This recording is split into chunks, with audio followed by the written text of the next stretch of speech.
guys? Welcome back. Welcome. Welcome to the Ready, Set, Blow podcast. Don Zollo has made his glorious return, this time to Second Floor Studios. It's pretty by a little over a year. Yeah, I haven't been here. Actually, this is the first time I've been to this one. I know. More and more Republicans on the podcast. I like it. There you go. We're going to win you over one day.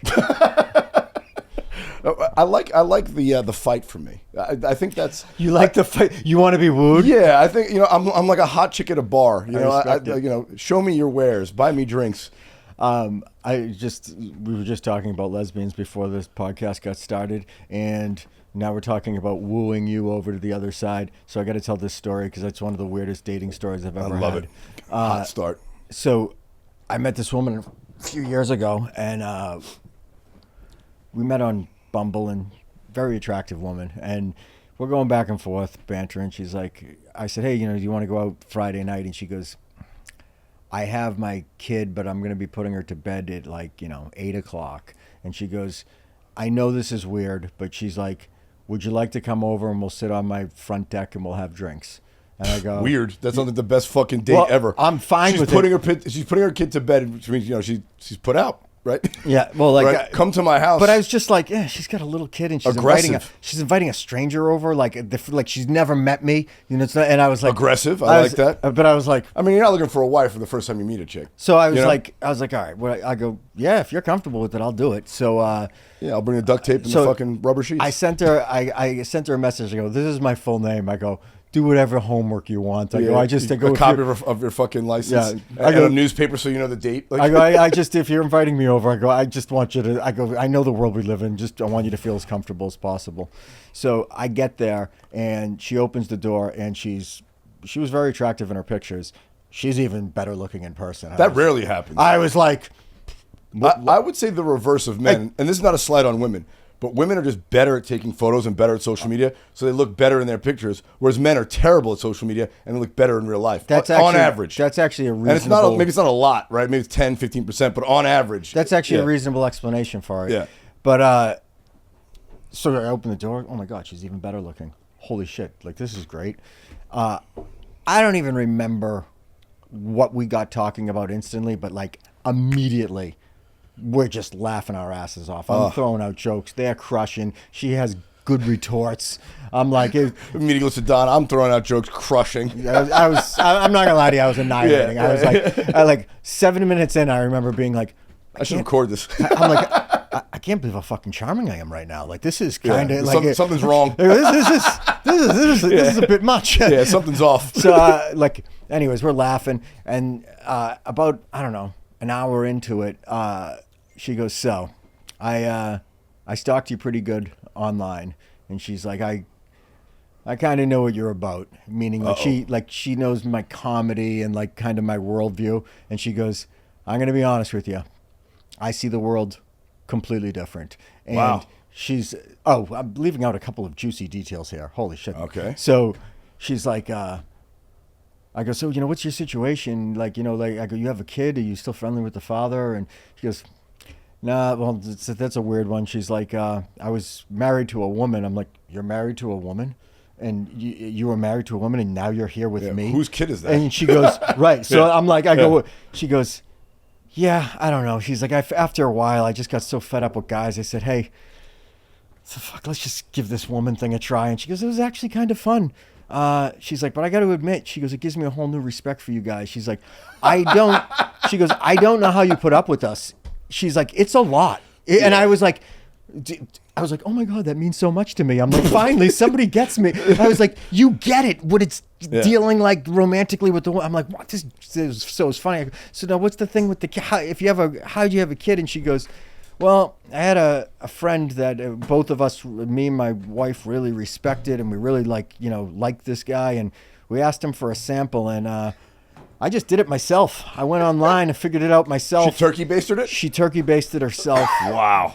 Turkey based herself. All right, this woman's aggressive. She's half a lesbian. So she's fearless, good looking. Yeah. Where did this go wrong? So listen. So you want to take it up a couple notches? Yeah, listen to what she said. She goes, so she's telling me about being married to this woman, and she goes, yeah. She's like, I mean, oh God, we just used to go out all the time, and she's like, we just grab some random hot piece of ass and bring her back to the house, and Female like three-ways, she's huh? like, we would just do 3-ways like all the time. And I'm sitting here, I'm already 4 steps ahead in my. You got your in my belt head. around your neck I'm and your pants around your ankles. I'm like, oh my god. I'm like, I have the hot lesbian bait that's just going to go out and grab us hot. This is fucking amazing. And my jokes crush. I'm like, this is perfect. Yeah, where's the camera? This is a punked episode. So about an hour in, she says, I know what you're about. She goes, but she's like, she's like, we see the world differently. We start talking. It's during 2020. Okay. So we start talking. Man. Right. Yeah. It's, Everyone's fucked up. Everything's fucked up.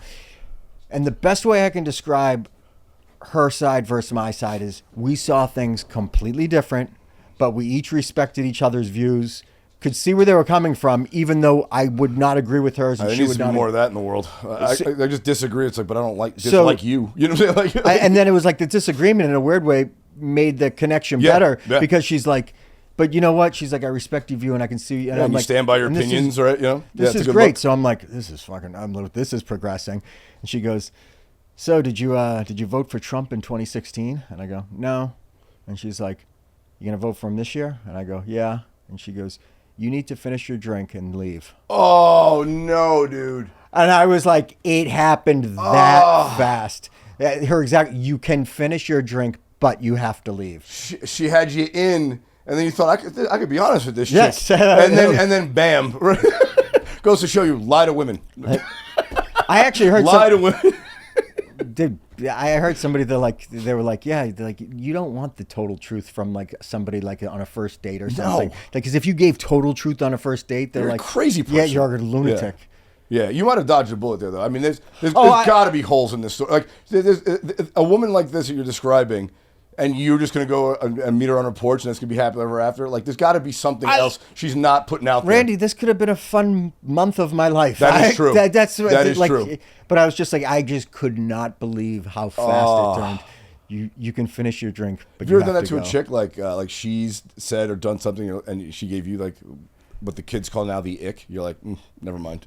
Oh, I'm sure there's stuff that's turned me off where I've been like, whatever. And mentally, I might have been like, okay, the odds of this turning around, fucking remote. Yeah. But I'm like, I don't think I've ever been like, oh, you're using your soup spoon first. Okay, well, Oh, the little shit like that. Women will be petty about that shit. Like I heard a woman once like, oh, I got the ick when I watched him tie his shoe. It's like, well, he has to, like trivial shit like that. But I feel like I've only gotten it, and as I've gotten older, it's been more and more like, I don't care how hot a girl is.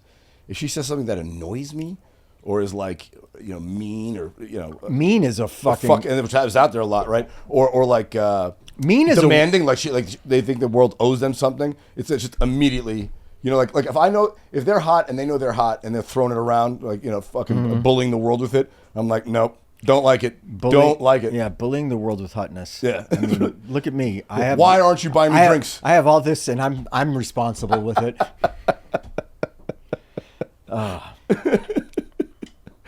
But it's going good in Arizona. Good chicks out there. Yeah, dude, I love Arizona. I left Boston because I was just like, which is crazy because I love Boston historically. I mean, there's no more Boston of a guy than Don Zollo. They're really like. I don't know if you guys can hear it out there.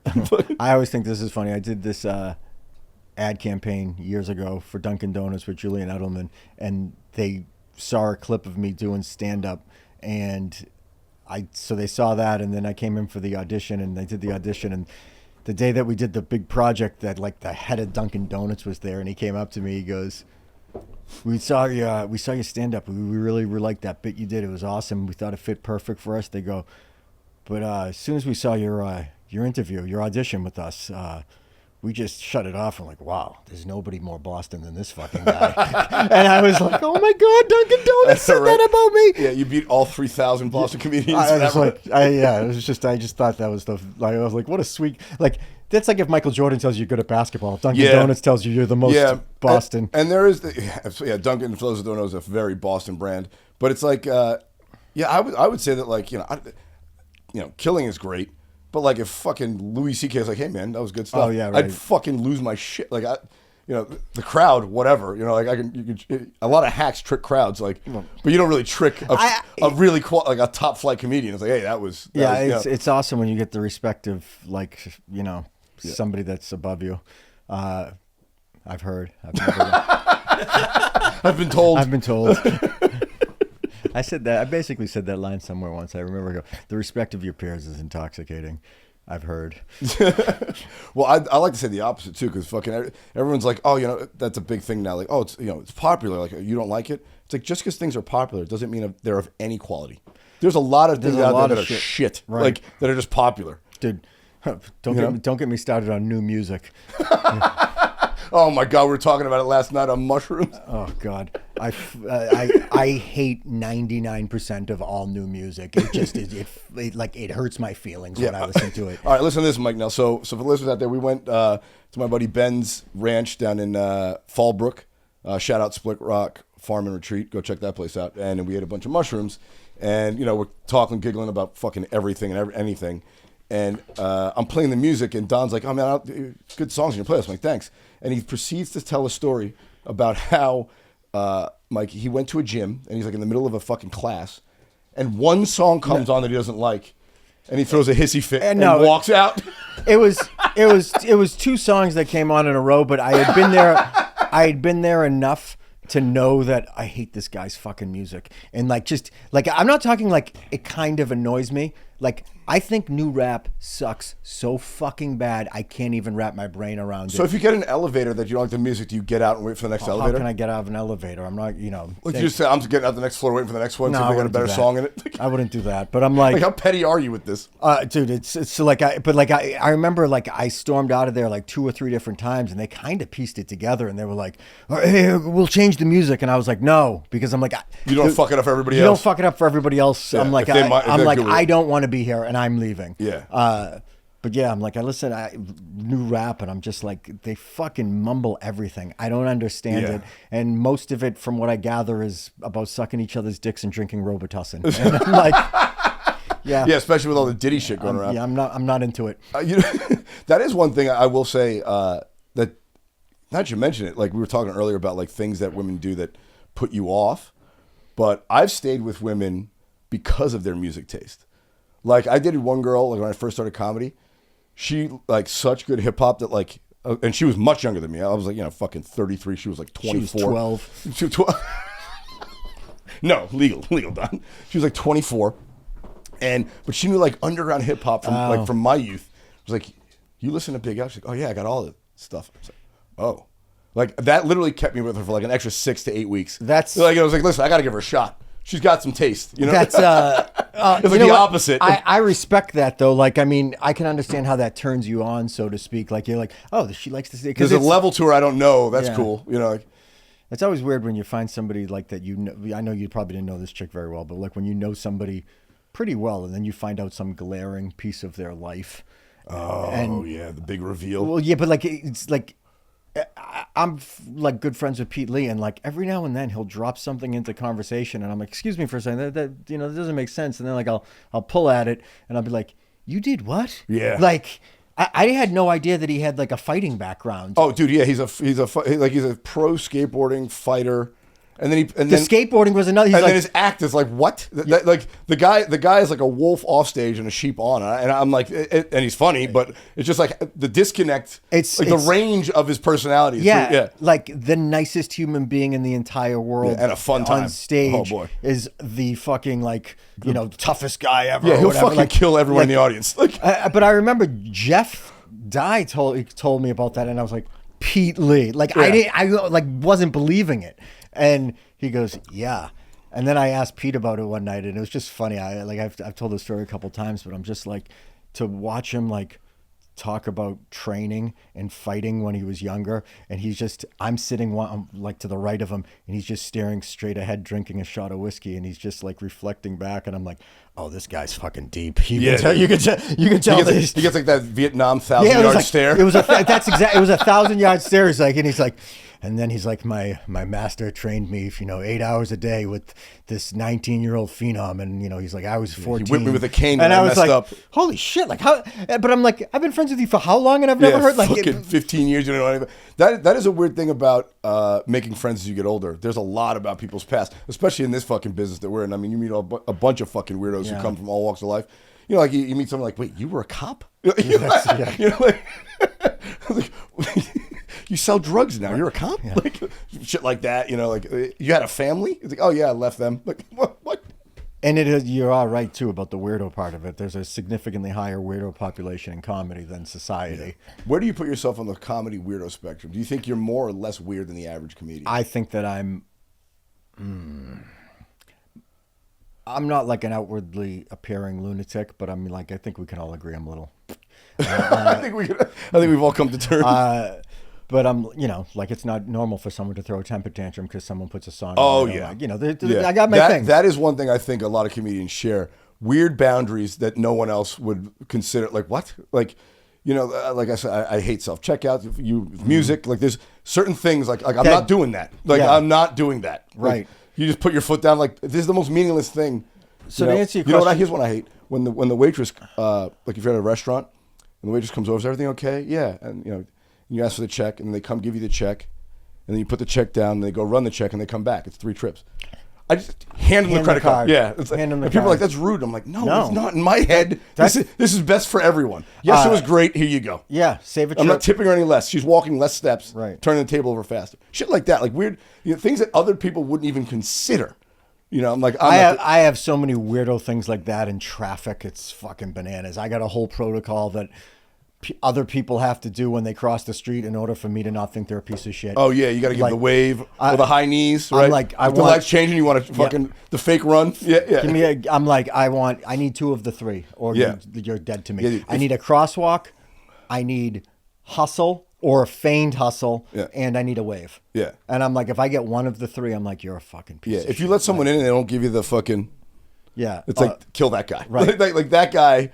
You know, like just the little fucking hand motion. Those things I'm like a total psychopath on. But I'm like, I don't know, the bigger things that should bother most human beings don't bother me as much. I'm the same way. I oddly take those in stride. It's like, oh, well, that was bound to happen. You know, but a weird interaction with someone at a fucking coffee shop. I was like, I didn't want that. Like this should have been the easiest part of my day. Right. You fucked up the easy part. So like I'm expecting things to go wrong, like in the existential crisis that is life. But you fucked up my coffee order. It's like, this is unacceptable. Like this is the one thing I can rely on. You know, it's so easy. Get it right. Yeah, and I've been around you for those situations. Oh my God. So yeah, I would say on the weirdo spectrum, I'm gonna say that I'm actually very low on the weirdness level for comedians, because there's some. I mean, I remember when I lived in LA. I'm sure it's way worse now, but I'm like. The passage of time, it's gotten it ain't getting better. It hasn't gotten better. But I'm like, I remember going to the potluck at the Comedy Store, and that's, you know, there are 50 people, more than 50. It's 200 people throw their name in, 50 get drawn, and it's just drawing open mic level comedians, which is an extra layer of crazy, because at least as people get good, there's a better chance that you're a reasonable human being if you're rising. It's hard to get good if you're not mentally stable. Right. You know, like, so the open mic population has a heavy dose of crazy. Yeah. And I just remember like waiting around in that environment, like, and just looking, I'm like, oh, these people are batshit crazy. Like, this is like bananas. Yeah, dude, it's like the DMV on meth. Yeah. Like, it's a weird, it really draws in. That might be the worst collection of people voluntarily at a location, is an open mic. Voluntarily, yeah. You know what I'm saying? Like it really calls in the fucking sociopaths. It's, I don't know. Yeah, you have a narcissistic trend. You obviously are emotionally damaged and need the fucking attention of others. All the traits that they talk about in these fucking psychology textbooks that you should avoid. It just kind of sucks that in, and especially in this fucking empty town. Yeah, like at least the fucking people in Boston that go to open mics have day jobs. You know, like the people out here don't have fucking fuck all going. I know. You know, they're working on they have a small OnlyFans, and they're working on their fucking comedy routine at night. What was it? Oh, you're just talking about psychology. We talked about this briefly last night, but I'm like, I have this new this new take that I'm just like, therapy's becoming overrated. We're oversaturating the market with therapy. Well, it's not any good. I mean, think about it, like quality, right? Better help. Better, yeah. Well, my thing is, like, there is some validity in talking about your problems, and I probably in my entire life have erred on the side of just keep it inside and keep it inside. Yeah, it's a man, and that's 40-something man's thing. You know, yeah, and that's fucked up. Okay, but the opposite of just talking about your problems constantly. The wallowing in it, like we talked about last night. Yeah, and like, it's like, are you going to resolve it, or are you going to keep talking about it? Oh, You know? it's Tuesday, 2:00. Time to go talk about my problems for an hour. And I'm like, yeah, no, that's what you're like. I think you're giving life, like you're sure. focusing on them. For sure. When I first went to therapy, I told my therapist, I was like, listen, like, 'cause I interviewed like 3 or 4 guys, and I went all guys consciously because I was like, last thing I need is to get a crush on my fucking therapist, right? That's not what I'm here for. Like, it was business, you know. Like, I'm trying to get fucking things done. And I would ask him. The first question was like, all right, you know, we're not gonna, you know, we can talk, you know, bring up my past. We're not gonna, you know, like, oh, you know, rehash old childhood trauma. It's like, I want to know. Give me the fucking numbers. What works? And the guy I chose is like, oh, there's 5 things that have been proven to improve your overall sense of well-being: exercise, sleep, gratitude, talk therapy, and acts of charity. Okay. And he's like, yeah, it's like, you know, 10, 20%. He's like, your baseline's going to be your baseline. Some people are fucking happy-go-lucky. Some people are more morbid. He's like, but that 10, 20% can be a game changer, you know? Yeah. He's like, and 20% could be a right. Like, that's a lot. Right. And he's like, that's those 5 things have been repeatedly proven to improve your overall sense of well-being. And I was like, all right, this is the guy I want to fuck with. I was like, how do I get, what are the ways to, give me some fucking things to train in those 5 areas. You get a dog and shut up. That helps. Yeah. Dude, dogs help, dude. I'm telling you, you get companionship. Get a you dog walk and more. shut the fuck people up. who get a dog get more exercise. They walk more. They have something else to care about besides themselves. You talk to your dog. Yeah. You adopt it. It's an act of courtesy Yeah, or it's acts whatever. of kindness. Charity. Yeah, acts of kindness. What was I just going to say about that? You're wallowing in the fucking problems. Oh, I had something this week, like no huge life-changing event or something. I was like, yeah, God, I don't know, like, I don't like how that makes me feel or whatever. And I was like, all right, you've had 3 or 4 really good things that are happening for you right now. And I'm like, I just consciously took my thought and I'm like, let's put it on those. Yeah. Let's think about these. These 3 things are all progressing very well. And I'm like, dude, how happy would you be to hear this news 6 months ago? Yeah. And I'm like, Yeah. gratitude, boom. And I was like, and I got out of the funk. It is wild how your brain does that, though. Like, the minute you get something, you immediately take it for granted. It's like, oh, you know, I've been trying to be a feature, and then you're a feature. Like, why am I the headliner? It's like, what the fuck? Yeah. I just got here. Like, like I've been here for 5 minutes, and I'm already like, what the fuck? You know, like, I want that. In the most general sense, I agree, but I think I'm getting better at enjoying it or agreeing with it. But it's like the Louis bit. But I'm saying, like, mentally, you start out at, I want the next thing. You don't start at, I'm thankful I got it. At least me.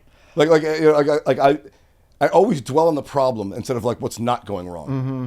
Like, it's because it's not a problem. Like, think about your health, right? Like you never wake up every day and say, thank God, you know, I'm grateful for being healthy. And then you get sick with a fucking cold. You're like, I can't, oh my God, I forget what it was like to be healthy. And you just forget. And then when you feel healthy, it's like, oh my God, this is and you fucking blow it away again, blow it off again. I remember talking with Dom Locanti once, and he said about like, I go, you know, why can't people just appreciate stuff that they have? I go, sometimes it needs to be taken from you for you to appreciate it. And I go, he's like, and we were just talking about injuries, and he goes, yeah, he's like, I don't know, intellectually I'm grateful for my arms, but he's like, till I lose them, he's like, I'm not going to fully grasp. Yeah, and I was what like, a pleasure it is to have both of them. Yeah. Yeah. Yeah, it's like, I mean, I don't know. Yeah, the losing of it, I mean, life will snatch it away from you quick. Well, Jay Leno once said something. He goes, you know, like, you look at people going through these tragedies in life, and he's like, you know, the tragedy happens on Tuesday, and he goes, they would give anything to be back to Monday. Oh, yeah. And I'm like, he's like, you know, like, it's going good right now. Maybe you don't know it, but it's going good. Yeah, that is true. And I guess it could always go the reverse, right? It could always get worse. That's I think a chemical problem with people. I think that's like a sign, like, you know, not depression, but like this people who are more cynical versus more optimistic. Like you assume the worst is going to happen versus people assume that things are going to keep going well. Yeah. You know, I bet you cynicism probably leads into depression more than people that are optimistic. For sure, yeah. But yeah, they're not 100% correlated. No. So 25 years, Don. It's been 25 years since you've done mushrooms. What did you think last night? Wild, right?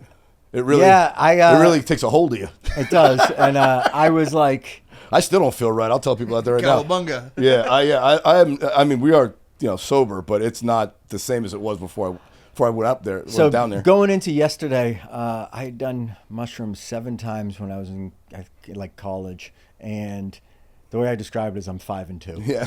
I'm like, Good batting average, though. mushrooms got the best of me 2 times for Yeah. sure. Did they frighten you when you did it? Or just like uncomfortable? Like stomach I problems or was something? frightened and Okay. like internal stuff was just like, ugh. I remember once I was like, oh God, I'm really hot. And I was lying down on a couch and I remember I looked at my arm and I could see all the beads of sweat popping out of my arm. I At was least with the panic, yeah. whoa. That's creepy. Okay.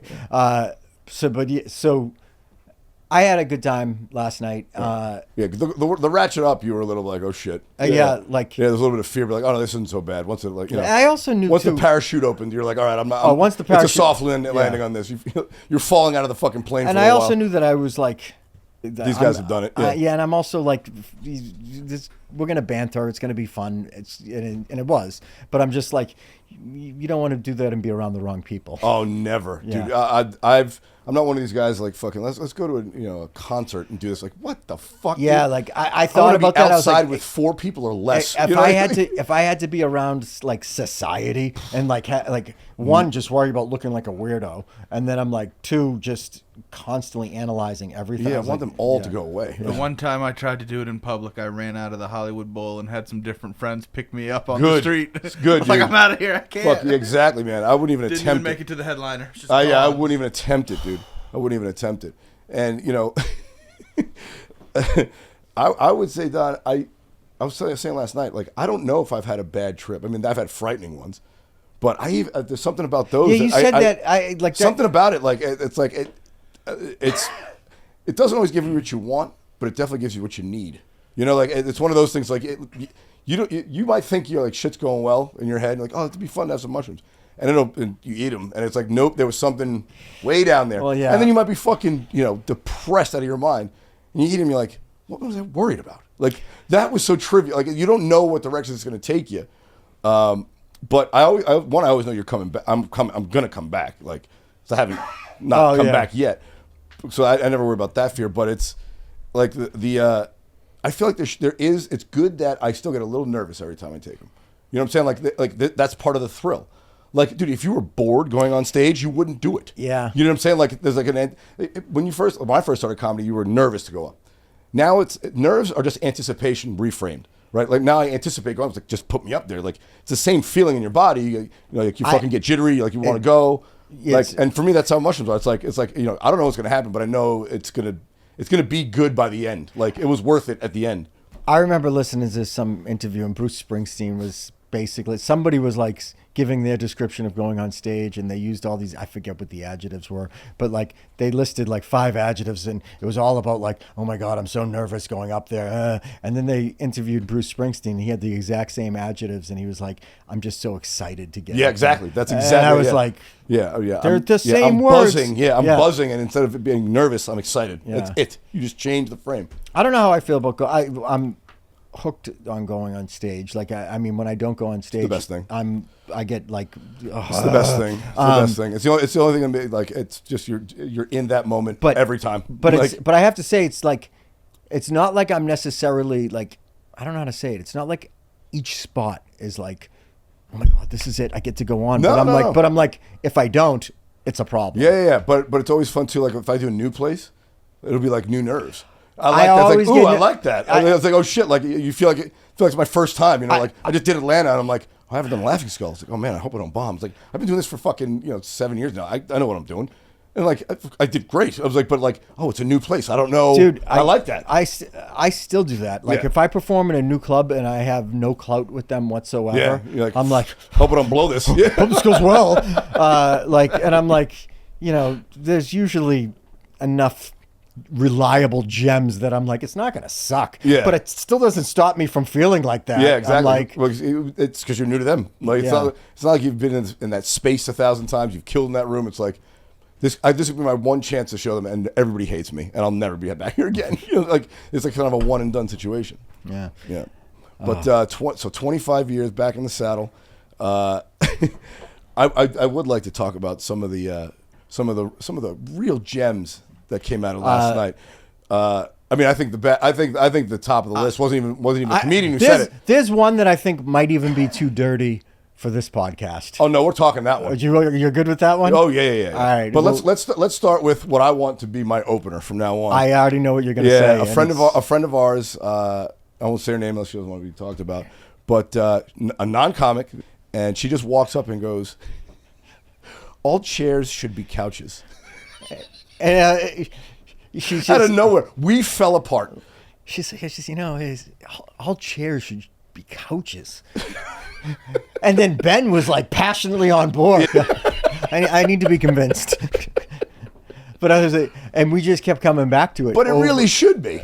You know, like in the general sense, couches are better than chairs. In the grandest sense, there's times for chairs. That is true. Like, you don't need a whole couch to yourself. If we had a couch right here, it would be pretty fucking stupid. And a couch right here, yeah. Like just one couch for us. I'm like, that would be pretty dumb. One couch for each. Oh my God, how about this? Talking to the couches. So I went out and got all new furniture for my place. Not bragging, but yeah, IKEA. So I was like, all right, I moved back.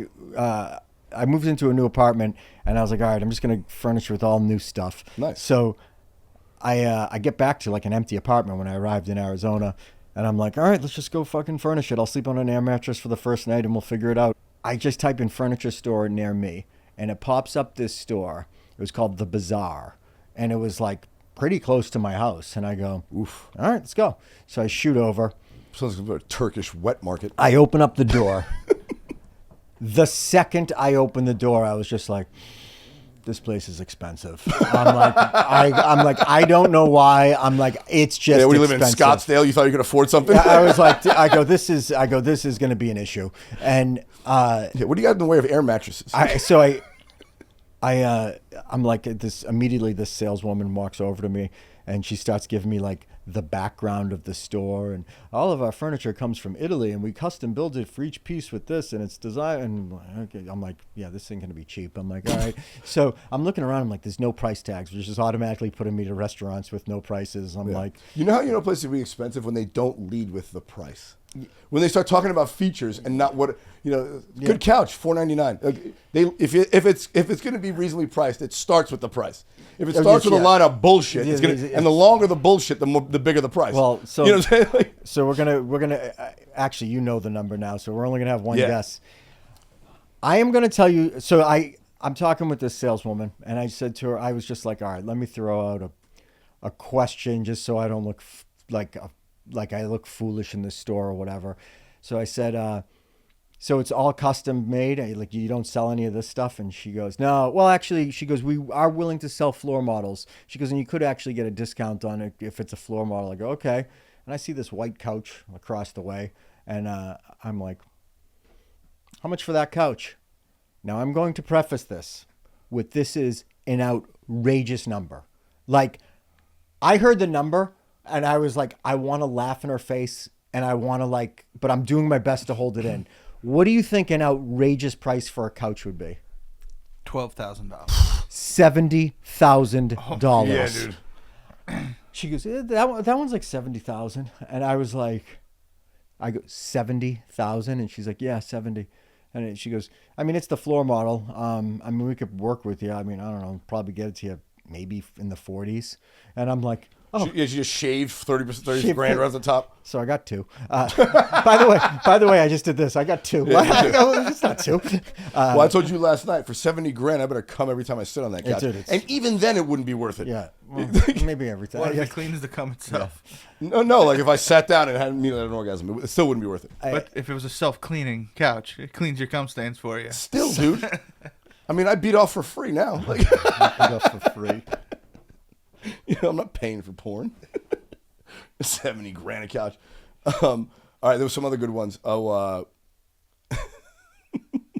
you want to get to the advertising one? Or do you? I mean, we could start. There's other ones out there.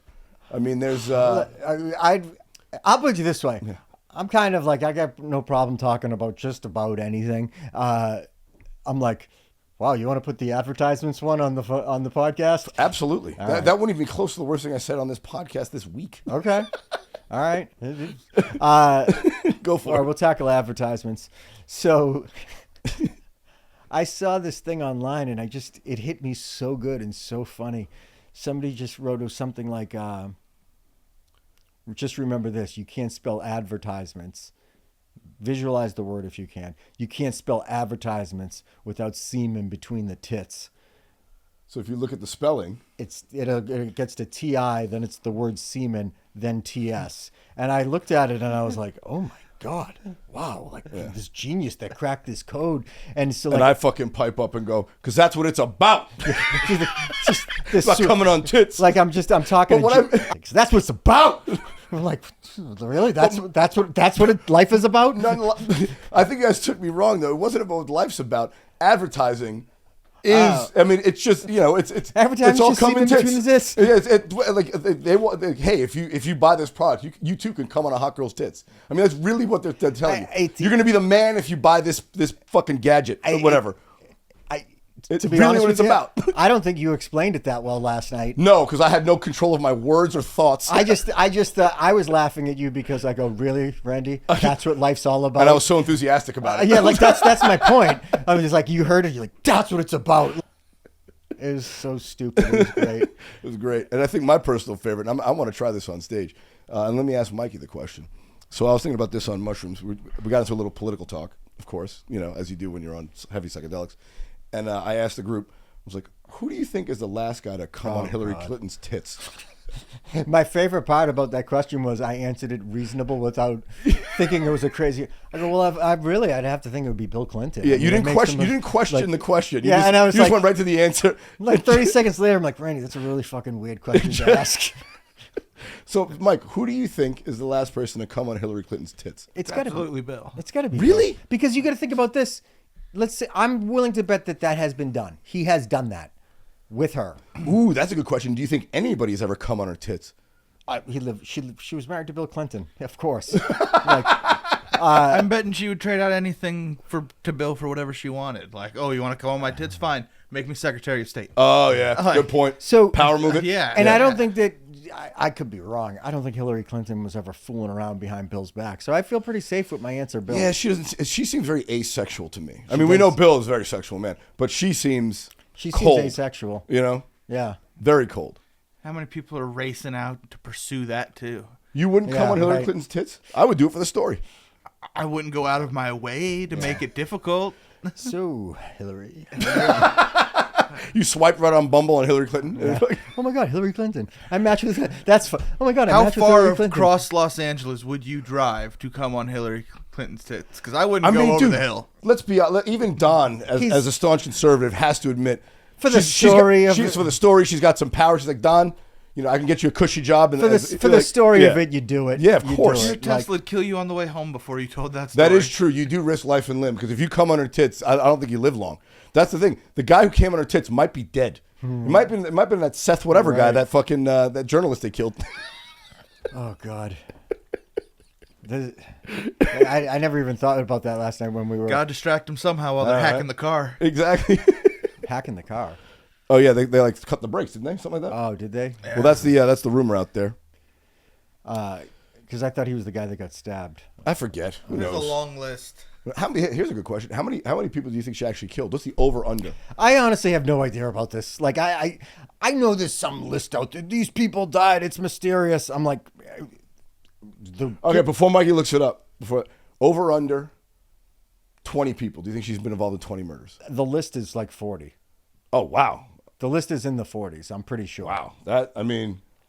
Clinton body count conspiracy theory. Yeah. What are we at?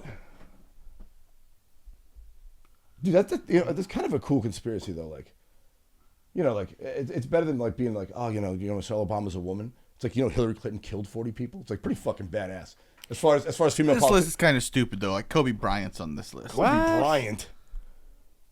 Well, Jeffrey Epstein for sure. Jeffrey Epstein for sure. Dude, how is that list still not out? Well, that's the thing. I think there's so many names on it that like both sides are like, ooh, we can't fucking, because they think about. I mean, like, I think as much as there's two sides, they all hang out in fucking DC. Yes. You know what I'm saying? There's a lot of fucking perversion overlap. So, there's all sorts of fucking eyes wide shut parties down there and shit. Like fucking insider trading. Nancy Pelosi does it, but so does a fucking bunch of Republicans. It's like there's certain things they agree on, and it's their crimes stay hidden. So I think that if Trump gets elected, we're going to find out that list. And I think that's one of the things that Only if he doesn't have any friends on it, man. If he has a buddy on it, that list's not coming out. I don't know. I think You know, you think he's going to turn over fucking Roger Ailes? No, like, you know what I'm saying? Like, he's not flipping on some of these guys. I don't know. I'm think pissed he didn't release the fucking JFK documents. He's supposed to kick those out. So I heard somebody say this. They said that they asked Trump about it, and somebody said the answer was something like, why didn't you release them? And he goes, trust me, this can't be released. Like it was like, yeah. Well, they showed him the Zapruder film and said, you're next if you fucking put this shit out there. I really think they put him in a room and straighten these guys out. Speaking of that, I went to Dallas like about a month and a half ago and did the Addison Improv, and I went to Dealey Square when I was in Dallas. It's crazy, Dude, right? Yeah, like I just, it's like frozen in time. Yes. It's bizarre. Yeah. You know? And I'm just like, I had this moment where I was walking back to the car and it was raining out, and I was just like, I just think about like what the feeling must have been like that day. And I'm like, what, like, imagine the president of the United States got his head blown off on camera in front of you. Yeah. And America's like the happiest place in the world and everything's going awesome. And this just happens. And I'm like, I can't even begin to describe that funk. A young, good-looking guy. Fucking, yeah. You know? And so I thought this was funny.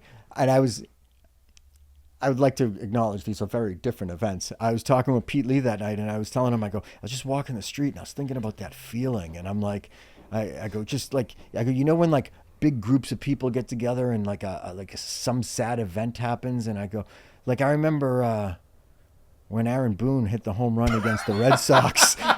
And Pete Lee he's like, you're comparing. I go, no, I'm not comparing it to it. I'm just saying it was a sad thing, and you didn't have to talk to everyone knew that you all felt the same. And I'm like, it wasn't as sad as when JFK, but Pete Lee was just like, what is wrong with you? This seems to be a trend with you, Don, because last night we were fucking whacked out on mushrooms, and I think I was talking about how like 3 out of 10 rated as the best experience of their life, and 6 out of 10 rated higher than the birth of their children eating mushrooms. And Don's like, yeah, it's kind of like when Malcolm Butler caught the interception against the Seahawks.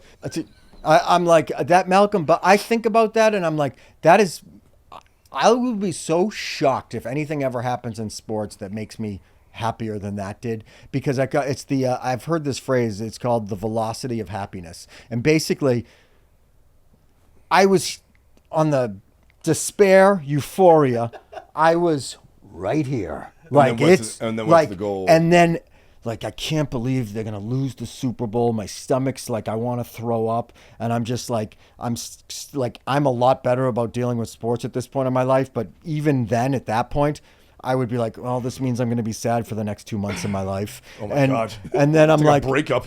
I was like, oh God. And all of a sudden the interception happened. I'm just like, everything just turns. And I'm like, I got so happy so get what instantly. You're saying though, because like, if you think about like when the Red Sox came back and beat the Yankees and then won happened World over Series, days, weeks, right? They won that series over 7 games, and then they went on to win.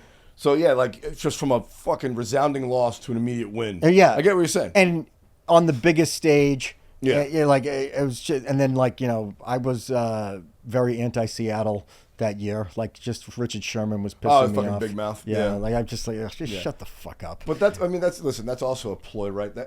Who knows if he's actually that much of a big mouth? That might just have been him. Like, hey, if I do this, I'm gonna get in the booth after the. Oh, I'm sure ends. That's part of it, but it doesn't change the fact that I don't like annoying. It. Yeah, like I'm just point. Like, you know, but yeah, I look at that and I'm like, I will probably never have a sports moment that will take me from despair. Yeah, but you compared it to being better than the birth of your child. So I said, I go, you don't have a child. You just say it would be better. I'm like, I go, if you have a kid, I go, I don't have a kid. I freely understand that, but I always hear this, it's the greatest moment. I go, yeah, but you'll have 9 months to prepare. And a lifetime to be proud of that child. And I'm like, and I go, so like, as far as like just a spurt of happiness, I'm like, yeah, I don't know how we're topping that. I'm like, coming on Hillary Clinton's tits. There we go. Bringing it full circle. That should be the clip. Malcolm Butler's interception and Hillary Clinton's tits. All right, let's get into a little news. What do you think you do when you go to the White House after winning the Super Bowl? Yeah, you come in, the whole team. Malcolm, you just won the Super Bowl. What are you doing? I'm going to the White House. Yeah, bukkake on Hillary, guys. That might be the best day of her life. Are you kidding me? Bill's jerking off in the corner like the cuck he is. All right. Oh, speaking of Go for it. Patriots, fucking, how about Belichick? Oh my God, Dude. I was telling Don this. Pull up a picture, Mike, of Bill Belichick's new girlfriend. She is, I believe, 23 or 24 years old. He's 67. And she's gorgeous. Oh, Randy sent me a picture this week Look with at a this picture of the fucking girlfriend, smoke. and he goes, just when I thought I couldn't possibly love Bill Belichick anymore. I know, right? I mean, this guy, like, I love that he's like, he's like a super villain, but I mean, he's doing the right things here. You know, like, you can't blame him. Dude, the Ring camera, just scroll back down or up, whatever, right there. Dude, I remember somebody posted, when that picture went out ago, the post was, seeing a shirtless Bill Belichick leave a one-night stand on my neighbor's porch was not on my bingo card this year. And I was like, that is fucking hilarious. Where does she live? Like, look at Southie. Like, where does she live? It does have a Southie feel to it. Look at that barrel chest, huh? I know. Well, do you think she loves him for who he is or the money? Well, no, but here's the thing. I want to give women some grace in this. Like, we always attack them for the gold diggers or whatever. There is a thing about feminine mentality of like wanting security and wanting the status because it's like it represents, I don't know, it represents like safety and security. Yeah, well, and I'm like, he's the leader of men. Yeah, like, he's secure, yeah, he's. I will say women have, and I've said this before on the podcast, at least women have like multivariable criteria for judging a man. Like, she might not find him physically appealing, but his prestige, and his status. Like, men, she just has to be hot. He is dating a fucking part-time cheerleader, and he's Bill Belichick, and he's slumming it with her, I think, because he's fucking Bill Belichick. You know what I'm saying? Like, he should be dating a supermodel who's also famous. I don't know. Guys will, like I said, guys will date a hot chick. Yeah, but don't forget that works at Taco. They don't care about your fucking status. It is dude. When I'm on dating apps, and I see women bragging about their careers in the dating app, care. I'm like, we don't care. Yeah. I'm like, I got my PhD in this, my master's in that. I'm like, we don't care if you can read. Like, yeah, exactly. We prefer if you can't talk. Yeah. Or like, the other one is like, what's it? Girl bosses, bad bitch, boss babe. I'm like, yeah, how about a kind lady? Yeah. That's what, I don't want a bad bitch. I want a nice lady. I was never sitting in the locker room talking about my favorite bad bitch. Like. Yeah, guys don't say, my girlfriend makes this much money a year. Guys couldn't give a shit. Oh, have you seen the calendar my mechanic has of all the girl bosses? Like, like, I'm like, all CEOs. The best thing I can think of it is that it's like when guys do that shit, they post stuff that women couldn't fucking care less about. Like, I always hear about the holding the fish. Yeah. And I'm like, that's some like agent provider shit. It's like, we're in 2024, guys. Yeah, it's, hold up your paycheck from last year. Yeah. Your pay stubs. Like, no one cares about that fucking fish. So I think that's kind of what men and women are guilty of. And I mean, I'm not above it. Is sometimes I think that women are trying to interpret my attractiveness the way that I would interpret theirs. Yeah. And it's not how it works. Like I said, there's different variables they care about than what we care about. So that might work. They might actually be in love, but people are going to judge him, and then some people are going to judge her. But Belichick, but it works for them. So what the fuck do I care? Yeah, right. I'm saying, like, they seem to be all right. I've heard people bashing on Belichick for this, and I'm like, whatever gets you through the day, dude. As long as both people are like happy, like yeah, great. I'm pretty sure it's consensual. There's photos together. Like, you know what I'm saying? Like, it's not. All right. Speaking of old men, here's one, and this is wild, dude. A U.S. man eating in a restaurant coughed and sneezed at the same time, and his colon fell out. What? Yeah, dude. A 63-year-old man experienced a shocking medical emergency while having breakfast at a Florida diner. He simultaneously sneezed and coughed, resulting in his colon falling out of his body through a surgical incision. He'd recently undergone a surgery and felt a wet sensation followed by a sharp pain. Upon lifting his shirt, he discovered 7 inches of the colon protruding from his wound. Dude, like, have you ever, like, I thought about that because if you have to sneeze, like, I'm already, like, if you're driving on the highway and you sneeze, I'm like, oh my God, I'm going to fucking go to that. I'm going to traffic. But if you sneeze and cough, or like, you ever like taking a shit and you got to sneeze, like it's like your body can't do this both at the same time. It's like information overload. Like, one has to win. Yeah, I've probably had. I'm trying to think of, like, I think there's been a situation in my life where the sneeze shit combo has been like, oh boy, this is going to be an issue. I've sneezed and shit my pants. Oh boy, I've sneezed and shit my pants. Absolutely. That seems to be you sneeze a little too hard, and like you push a fart out, but it's a little wet. Oh man, man. There's a kid who hit the trifecta in junior high. What's the trifecta? He was leaning back in his chair and he did the sneeze, fart, fall. Oh my God, that's fucking great. Yeah, Sneeze, it's the type of thing you remember. That 30 sounds years awesome. That's later. amazing. Yeah, I bet you remember his name, and everyone still remember. Remember when Petey, whatever the fuck his name is, did this shit? I love the phrasing of it. A sneeze, fart, fall. I was talking to my buddy Mark. I guess this is somewhat related, but not really. We were just talking about the stupid shit you do as kids, and I'm like, how most of it doesn't exist anymore. Like, when was the last time you've heard of anybody giving a wedgie? I'm like, Oh, kids don't do anything anymore. But It's I was all like- bullying and fucking. I've thought about hate giving crimes. somebody a wedgie, and I was like, I don't think I got the balls to do it anymore. Like, Well, you're fucking in your foot. Why would you? I think that's the charm of it is that, oh my God. When you're a kid, you had the balls to give someone a wedgie. So, but I said, like, I was talking about that with my buddy Mark, and I go, he goes, oh, nature wedgies. And I go, It's a nature wedgie. nature wedgie? And he goes, you don't know what a nature wedgie is? I go, no. He goes, all right, you're about to give, right before you give the wedgie, he's like, you pick up some earth, like some twigs, some rocks, and some dirt. And he's like, as soon as you pull the underwear, you fucking throw it in and then yank it up. And I was like, what? And That sounds like a Hamas torture I was like, technique. dude, I thought it was hilarious. I was like, that is amazing. And I'm like, I've never heard of that. He's like, oh yeah, nature wedgies. Oh, here's one that I heard last night on mushrooms that we didn't bring up earlier. Let's see if Mike knows what it is. Mike, do you know what a funeral sandwich is? Don, explain for the people what a funeral sandwich So is. I used to work with this guy years ago. He's dead now. His name's Bill King. He was just a funny dude. And he'd have these little pieces of vernacular that was just these little Bill Kingisms. And he would just throw them into conversation like, you should know. And he was like, yeah. So he goes, I made a couple funeral sandwiches and then I put them in the Tupperware and I'm like, time out. I'm like, funeral sandwich? And he goes, yeah, a funeral sandwich. I'm like, what's a funeral sandwich? And he's like, you know, when you go to the funeral and there's 9 different kinds of cold cuts out, so you take one of the rolls and you take one slice of all 9 things, funeral sandwich. And I was like, sorry, I'm a fucking idiot. Yeah, Like, he's attending so many funerals that it's a commonplace thing for him to be snacking on funeral sandwiches. I love that idea though. I haven't really had like a sandwich spread in a while. When was the last time you had like a deli meat spread? It's not a thing. I haven't. Anymore. People used to eat deli meat like every day when I was a kid. Yeah, now no one eats it. I still eat deli meat, but I have to admit it was a lot more prevalent in the 1900s. Every day. Yeah, I think Subway ruined it. Oh, for sure. Well, dude, think about this. People didn't go out to eat the way they did. No, like when I was like a kid, like a young kid, if we went out to eat twice in a month, that was like big fucking month. That Yeah, was it would be like McDonald's and Roy Rogers. Yeah. We weren't going anywhere for no sit down dinner. I remember once my neighbor was like going to Burger King and they're like, do you want to go? And I was like, can I go? And my mom was like, yeah, here's $3. And I just remember being like, I can't believe I'm getting Burger King. Like, I know. what a treat. It's a and I'm like, to win. And I'm like, this is just what every family does for like 75% of their meals now. Oh, yeah. It's just, it's weird.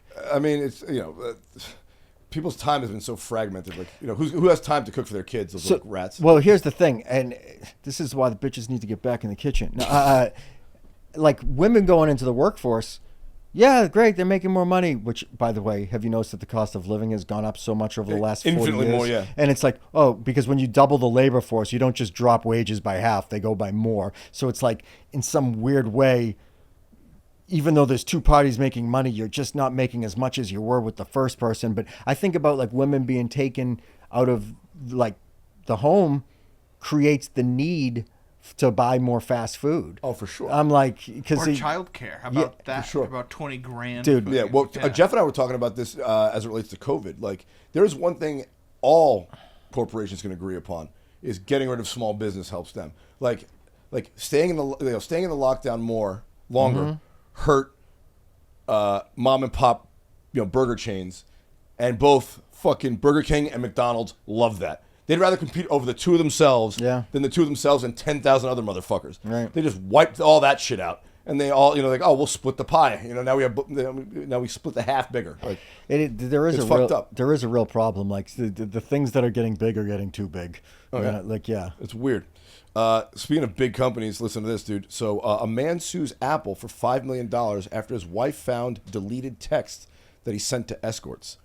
A man is suing Apple after his wife found messages to sex workers on his phone that he thought he had deleted. The man, who remains unnamed, claims Apple's lack of transparency over deleted messages led to his wife filing for divorce.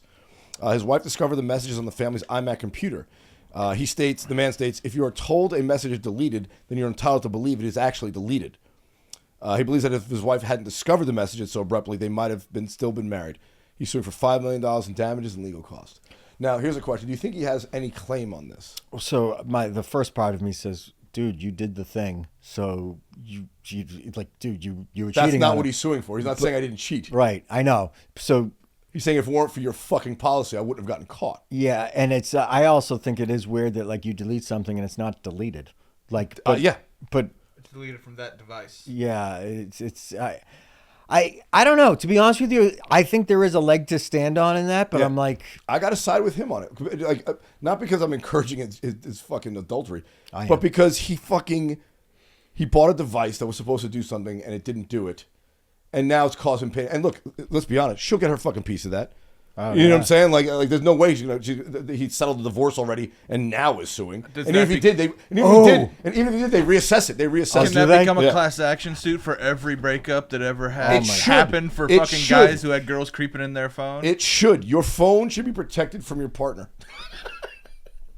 that's an interesting. I didn't know that you could reassess after the divorce because I was like, imagine if he like got divorced, and whatever he loses $1 million or $500,000, $1 million worth of stuff, and he's divorced, and then like it's finalized, and it's like here's $5 million. I'm like, that guy's looking win. at it like, woohoo! Look what I just did. Yeah, he you know, got out and got paid. right? Yeah, but I mean, I have to agree with him on this. Like, the fact that Apple, because nothing's ever deleted, they have access to all your deleted shit Do they? forever. Yeah, that makes sense. Yeah.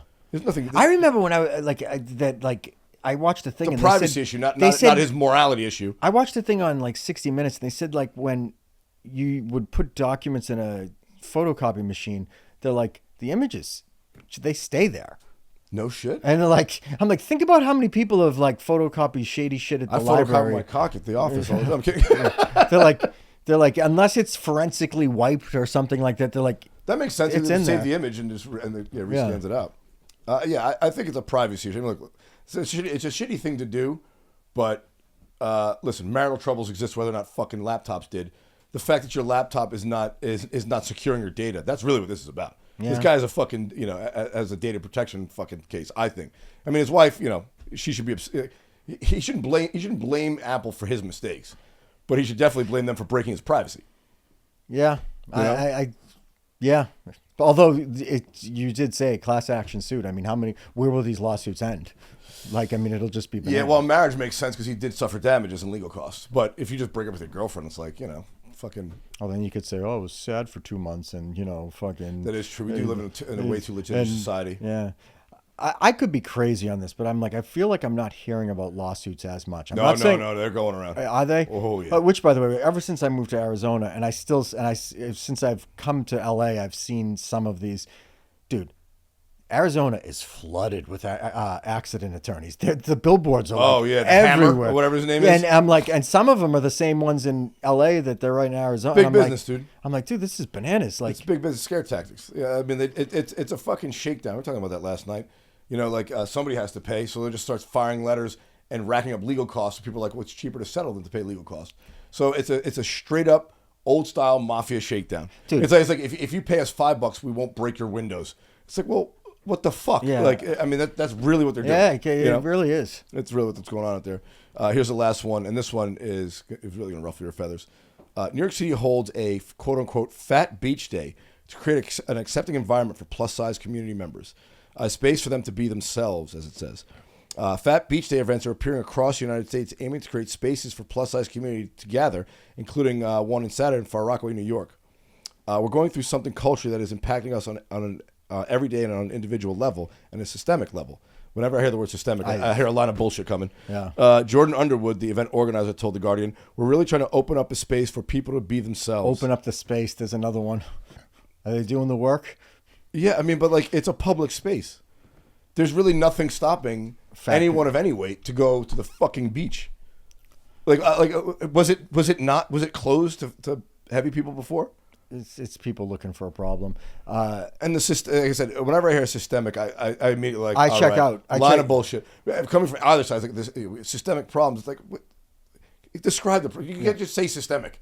What the fuck is the problem? I can't stand it. I have like my, I don't know, 20 trigger words that just check me out of a. As soon as I hear I'm like, oh, I don't like. I'm supposed to care more because you're a fucking, I don't know, black lesbian shortstop. Yeah, like your opinion matters more because of your station in life.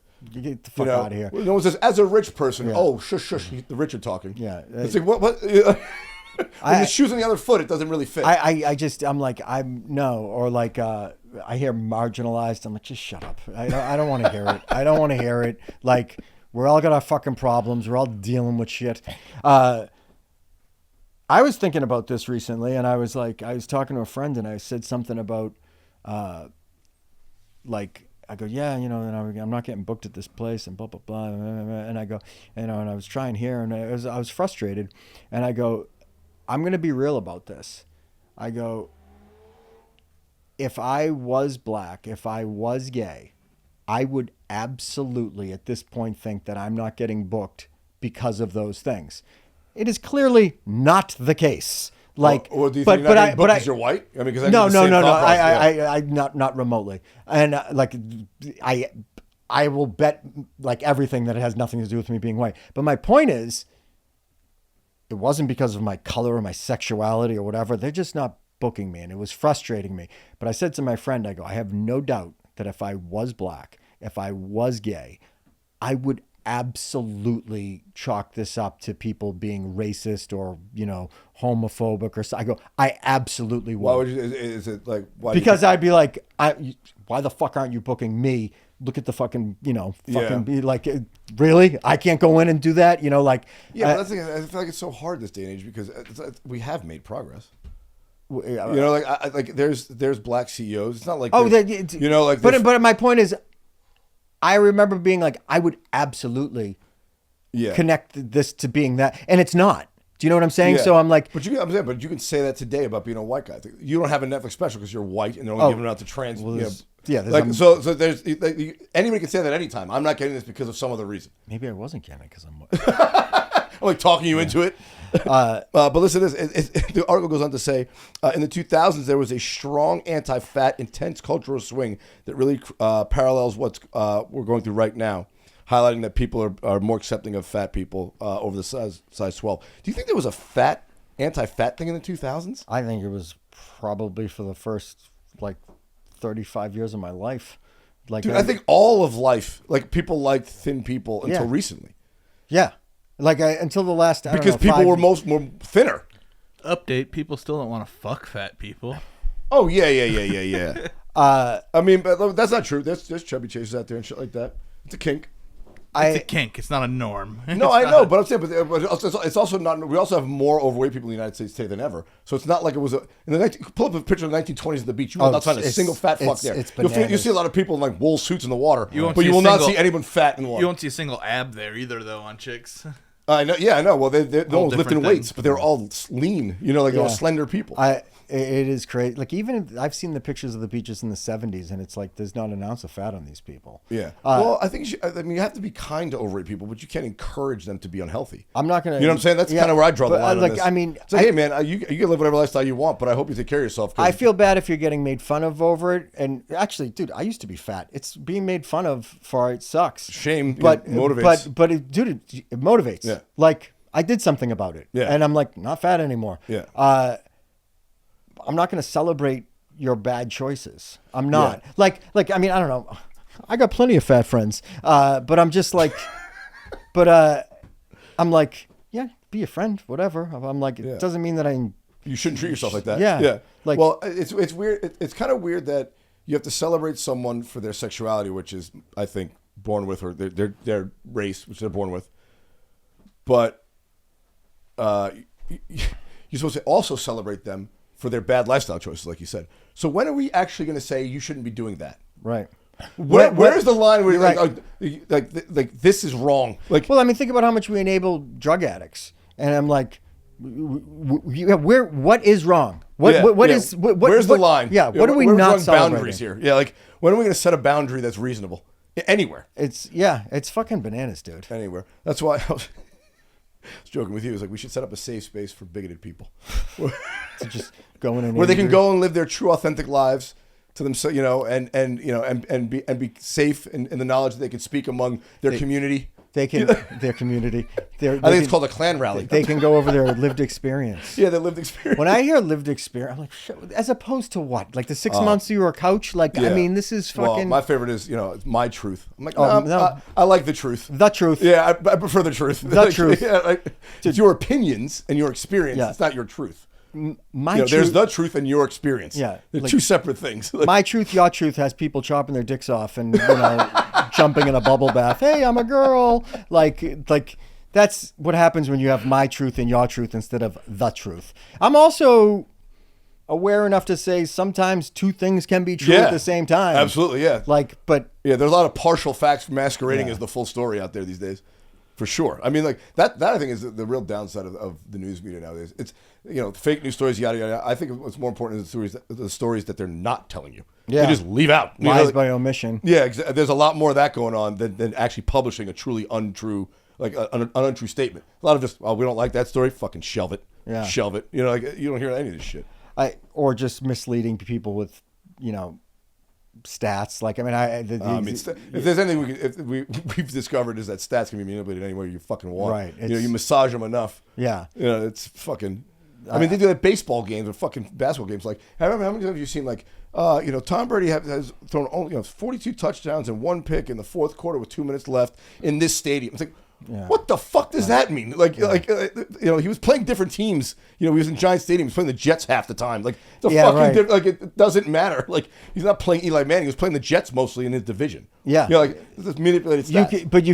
You can manipulate stats to make them look all kinds of different ways. And like I always think about this is just a simple one, but like if any batter batted 500, he'd be the greatest hitter that ever lived.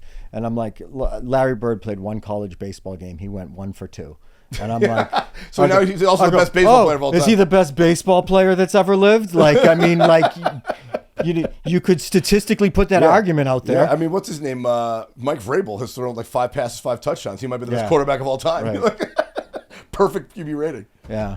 Oh man, it's fun doing this, brother. Good catching up, man. Same, man. Glad I got you back in. All right. You want to tell people where to find you? Don Zollo Comedy or Don Zollo Comedian on any of the socials is where you'll find me. That's right, and he is in Arizona, folks. So if you're fucking any of those clubs, go check my guy out. All right, guys, that's it for this week. You can follow me at Randy Valero. Follow the podcast at Ready Set Blow Podcast. Another week in the can. We love you guys. Peace.